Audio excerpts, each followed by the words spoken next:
পদযাত্ৰাৰ উদ্দেশ্যটো হৈছে অসমৰ মানুহক সচেতন কৰা যে বিজেপি চৰকাৰখন আমাৰ মানুহবিলাকক পৰিবহণেৰে দুপথে পৰিচালিত কৰি আমাৰ মানুহবিলাকৰ ভৱিষ্যত প্ৰজন্মৰ যে অন্ধকাৰ দিশলৈ ঠেলি দিছে তাৰ বাবে আমাৰ মানুহখিনিক সচেতন কৰোৱা আৰু 21 নিৰ্বাচনত কোনো কাৰণতে বিজেপি চৰকাৰে পুনৰ ক্ষমতালৈ আহিব নোৱাৰে তাৰ কাৰণে মানুহক সচেতন কৰাৰ কাৰণে আমি পদযাত্ৰা আৰম্ভ কৰিছোঁ শিৱসাগৰৰ পৰা আৰু আমি এইকাৰণে শিৱসাগৰৰ পৰা আৰম্ভ কৰিছোঁ অসমৰ বিভিন্ন অঞ্চললৈ যাওঁতে মানুহে কয় অসম আৰু অসমীয়া জাতি বাচিবলৈ হ'লে শিৱসাগৰৰ পৰা নেতৃত্ব ল'ব লাগিব আৰু সেইকাৰণে আমাৰ যিজন সভাপতি সেই সভাপতিক আমি কিয়দে ঘোষণা কৰিছোঁ যে শিৱসাগৰ সমষ্টিৰ পৰা আমি প্ৰাকৃত দিম এতিয়া শিৱসাগৰবাসীৰ দায়িত্ব আছে আৰু শিৱসাগৰবাসী এই সময়ত তেওঁলোকে অসম আৰু অসমীয়া জাতি বাসীয়ে নেতৃত্ব লোৱাৰ সময় আহিছে গতিকে শিৱসাগৰবাসী ৰাইজক আমি আহ্বান জনাইছোঁ যে বিজেপি চৰকাৰ উঠোৱাৰ ক্ষেত্ৰত তেওঁলোকে প্ৰত্যেকজন নাগৰিকে সচেতন নাগৰিকে আমাৰ লগত সংগ দিয়ে আৰু 21 নিৰ্বাচনৰ বাবে বিজেপিক আমি পৰাজিত কৰি তাৰ কাৰণে আমি এই পদযাত্ৰা আৰম্ভ কৰিছোঁ। এটা কথা সজোৰে উত্থাপন হৈ আহিছে যে ৰাষ্ট্ৰ সন্ত্ৰাসৰ বলি কৃষক মুক্তিৰ নেতা অখিল গগৈ ৰাষ্ট্ৰই ষড়যন্ত্ৰমূলকভাৱে সুদীৰ্ঘ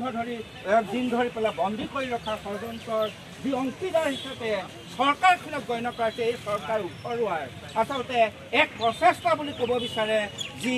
ৰাইজৰ দলৰ নেতাসকলে বা কৃষক মুক্তি সংগ্ৰাম সমিতিয়ে। এই সন্দৰ্ভত মই প্ৰথমে কথা পাতিব বিচাৰিম ৰাইজৰ দলৰ কাৰ্যকৰী সভাপতি অখিল গগৈৰ বন্দীত্বৰ কাৰণে আপোনালোকৰ কান্ধত এই মূল ভাৰখন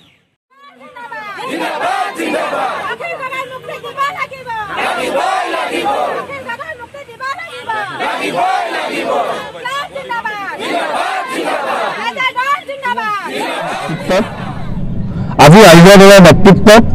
শিৱসাগৰৰ 18টা পঞ্চায়তৰ 180টা ৱাৰ্ডত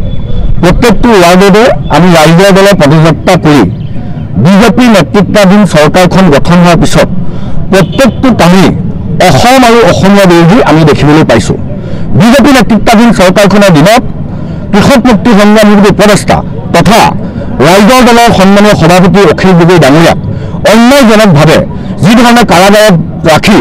অন্যায়জনকভাৱে বিজেপি চৰকাৰে যি কাম কৰিছে ইয়াৰ বিৰুদ্ধে শিৱসাগৰৰ প্ৰত্যেক ঘৰ ৰাইজৰ মাজলৈ অখিল গগৈ ডাঙৰীয়াক অন্যায়ভাৱে গ্ৰেপ্তাৰ কৰাৰ বিৰুদ্ধে আমি প্ৰত্যেক ঘৰ মানুহৰ ঘৰলৈ এই দাবী উত্থাপন আমি লৈ যাম।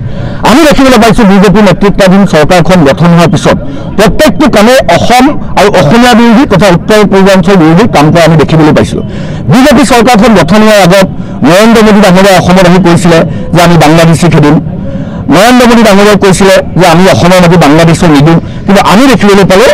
বিজেপি চৰকাৰখন অহাৰ পিছত প্ৰত্যেকটো কামে অসম আৰু অসমীয়া বিৰোধী কৰা আমি দেখিবলৈ পাইছোঁ। প্ৰথম কথা বিজেপি চৰকাৰখন অহাৰ পিছতে আমাৰ উত্তৰ পূৰ্বাঞ্চলৰ যি ইণ্ডাষ্ট্ৰিয়েল পলিচি ঔদ্যোগিক নীতি এই ইণ্ডাষ্ট্ৰিয়েল পলিচি কৰ্তন কৰিলে উত্তৰ পূৰ্বাঞ্চলত যি বিশেষ ৰাজ্যৰ মৰ্যাদা তথা স্পেচিয়েল ষ্টেটাছ আছিল তাক কৰ্তন কৰিলে অসমৰ মাটি চৰকাৰ গঠন কৰি বাংলাদেশক তেওঁলোকে অৰ্পণ কৰিলে আৰু বিজেপি চৰকাৰখনে অসমৰ অসমীয়া ভাষা সংস্কৃতি ধ্বংস কৰিবৰ কাৰণে বাংলাদেশৰ পৰিসংখ্যা বিভাগে কৈছে যে বাংলাদেশত প্ৰায় 70 লাখ আৰু 1,70,00,000 আৰু অসমত NRCত নাম লিখা প্ৰায় 20 লাখ সৰ্বমুঠ 1,90,00,000 হিন্দু বাংলাদেশী সংস্থাপিত কৰি অসম আৰু অসমীয়া মাটিক ধ্বংস কৰা যি ষড়যন্ত্ৰ কৰিছে এই কথাবিলাক আমি শিৱসাগৰৰ প্ৰত্যেক ঘৰ ৰাইজৰ মাজলৈ আমি লৈ যাম আৰু এইবাৰ বিজেপিক যিকোনো মূল্যৰ বিনিময়ত সাম্প্ৰদায়িক শক্তি এই বিজেপিক আমি পৰাজিত কৰিম আৰু অসমৰ পৰা চিৰদিনৰ কাৰণে বিজেপিক বিদায় দিম আৰু অসমত এখন আধুনিক অসম যিখন অসমত সকলো মানুহে মৰ্যাদা সহকাৰে জীয়াই থকা এখন অসমৰ প্ৰত্যেকজন খেতিয়কৰ প্ৰতিগৰা খেতিয়কৰ পথাৰলৈ পানী যোগান মাটিৰ পট্টা অসমৰ বিভিন্ন ৰাইজৰ ভূমি পট্টা